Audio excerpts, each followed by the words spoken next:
Hello friends, welcome to online study classes.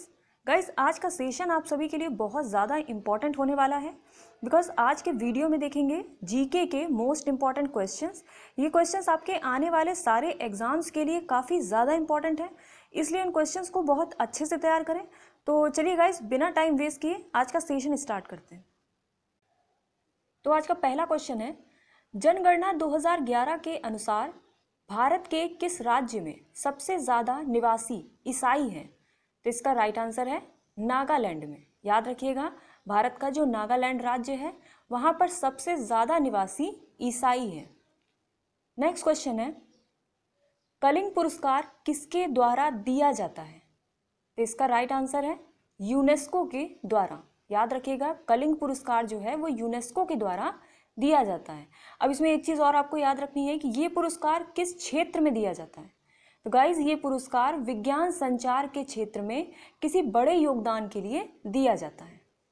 Next question है, हाल ही में राष्ट्रपति रामनाथ कोविंद के सचिव के रूप में किसे नियुक्त किया गया? तो इसका आंसर होगा रिटायर्ड आईएएस अधिकारी कपिल देव त्रिपाठी जी को। याद रखिएगा, राष्ट्रपति रामनाथ कोविंद के सचिव के रूप में रिटायर्ड आईएएस अधिकारी कपिल देव त्रिपाठी को नियुक्त किया गया है। नेक्स्ट क्वेश्चन है, भारत में प्रकाशित पहला समाचार पत्र कौन सा था? तो इसका आंसर है दी बंगाल गजट। याद रखिएगा, भारत में प्रकाशित पहला समाचार पत्र बंगाल गजट है। अब इसमें आगे बात करें तो ये न्यूज़पेपर किस साल प्रकाशित किया गया था? तो ये याद रखिएगा, ये न्यूज़पेपर 1780 में प्रकाशित किया गया था। और इसके संपादक कौन थे? ये किसने संपादित किया था इसको? तो जेम्स ऑगस्टस हिकी इसके संपादक थे। और ये न्यूज़पेपर जो है ये इंग्लिश में छपता था। तो ये एक्स्ट्रा फैक्ट्स भी आप लोग याद रखिएगा। अगला क्वेश्चन है, संगम काल में तमिलों का सर्वाधिक लोकप्रिय देवता कौन था? इसका आंसर है मुरुगन। याद रखिएगा, संगम काल में तमिलों का सर्वाधिक लोकप्रिय देवता मुरुगन है। नेक्स्ट क्वेश्चन है, प्रसिद्ध संस्कृत नाटक उत्तर रामचरित के लेखक कौन है? तो इसका आंसर है भवभूति। प्रसिद्ध संस्कृत नाटक उत्तर रामचरित भवभूति इसके लेखक हैं। अगला क्वेश्चन है, बंगाल के किस नवाब ने अपनी राजधानी मुर्शिदाबाद से परिवर्तित करके मुंगेर कर दी थी? बहुत इंपॉर्टेंट क्वेश्चन है ये। इसका राइट आंसर है मीर कासिम ने। मीर कासिम बंगाल का नवाब था और इसने अपनी राजधानी मुर्शिदाबाद से परिवर्तित करके मुंगेर कर दी थी। नेक्स्ट क्वेश्चन है, किस अभिलेख से पुष्टि हुई कि पुष्यमित्र शुंग ने अश्वमेध यज्ञ किया था?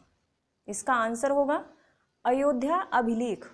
याद रखिएगा, अयोध्या अभिलेख से पुष्टि हुई कि पुष्यमित्र शुंग ने अश्वमेध यज्ञ किया था। नेक्स्ट क्वेश्चन है, अमृतसर की संधि किस किस के मध्य हुई थी? बहुत इंपॉर्टेंट क्वेश्चन है ये। तो इसका राइट आंसर है महाराजा रणजीत सिंह और सर चार्ल्स मेटकॉफ के बीच में। कब हुई थी अमृतसर की संधि? 25 अप्रैल 1809 को। याद रखिएगा, अमृतसर की संधि किस किस के मध्य हुई थी? महाराजा रणजीत सिंह और सर चार्ल्स मेटकॉफ के बीच में। नेक्स्ट क्वेश्चन है, प्रसिद्ध पारसी त्योहार नौरोज किस शासक ने प्रारंभ किया था? तो इसका सही आंसर होगा बलबन ने। प्रसिद्ध पारसी त्योहार नौरोज बलबन ने प्रारंभ किया था।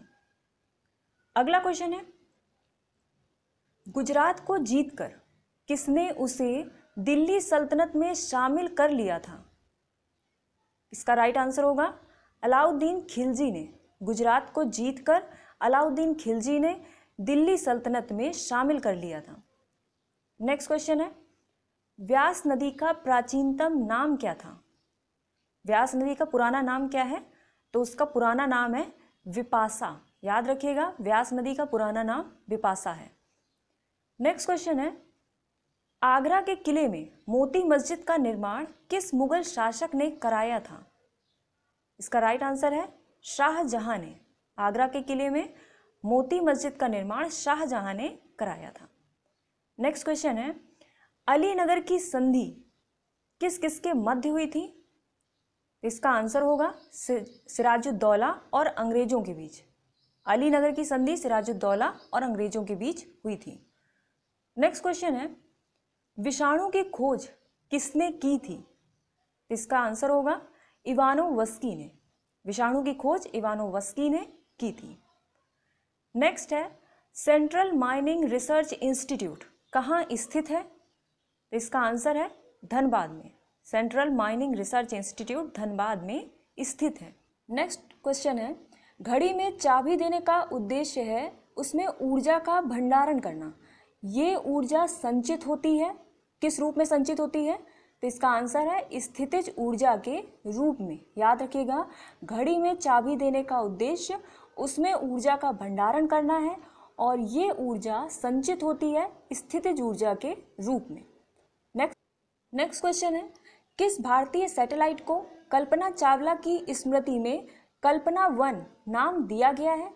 तो इसका आंसर होगा मैडसैट सैटेलाइट को। याद रखिएगा, मैडसैट सैटेलाइट जो कि एक भारतीय सैटेलाइट है और इसे कल्पना चावला की स्मृति में कल्पना 1 नाम दिया गया है।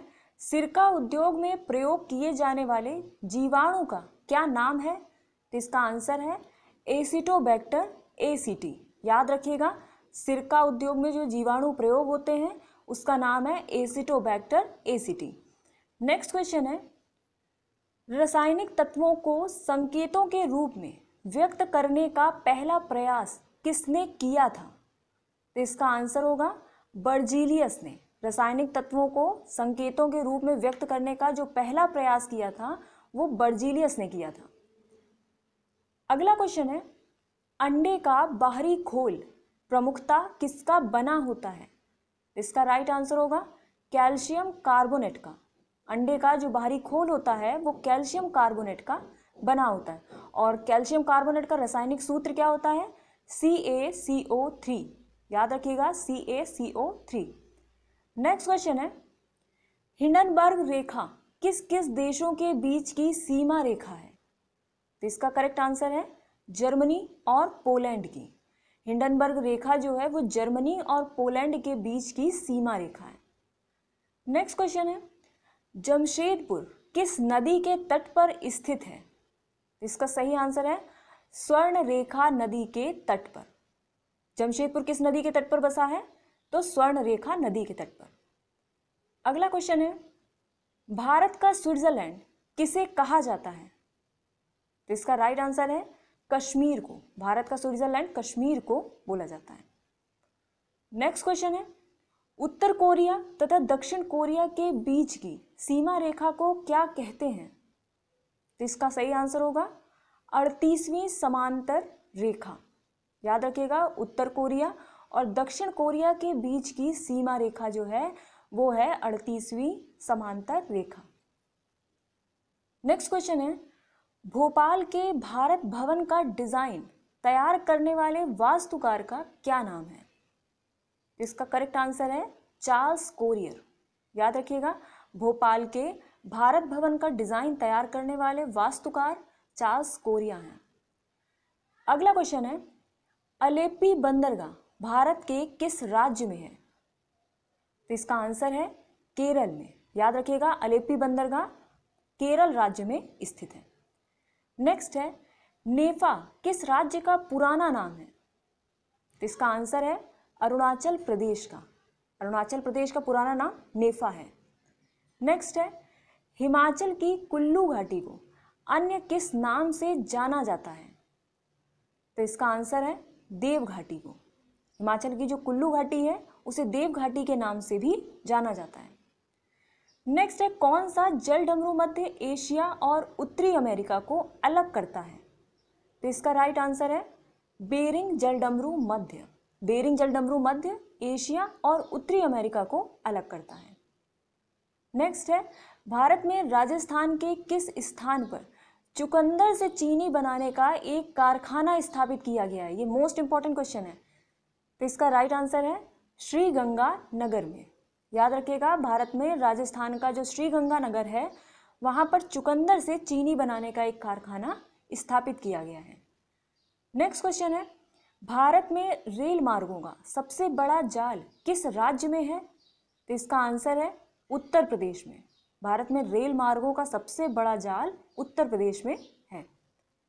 नेक्स्ट है, कौन सी नदी गुजरात और मध्य प्रदेश की जीवन रेखा कहलाती है? इंपॉर्टेंट क्वेश्चन है। तो इसका आंसर है नर्मदा नदी। गुजरात और मध्य प्रदेश की जीवन रेखा कौन सी नदी कहलाती है? नर्मदा नदी। नेक्स्ट है, ब्यूनस आयर्स किस नदी के तट पर स्थित है? तो इसका आंसर है ला प्लाटा नदी के तट पर। याद रखिएगा, ब्यूनस आयर्स ला प्लाटा नदी के तट पर स्थित है। और लास्ट क्वेश्चन है आज का, मछलियों का अध्ययन किस शाखा के अंतर्गत किया जाता है? तो इसका आंसर होगा इक्थियोलॉजी के अंतर्गत। तो चलिए गाइस, आज की वीडियो में बस इतना ही। नेक्स्ट वीडियो में किसी दूसरे इंपॉर्टेंट टॉपिक को डिस्कस करेंगे। घर पर रहें, सुरक्षित रहें।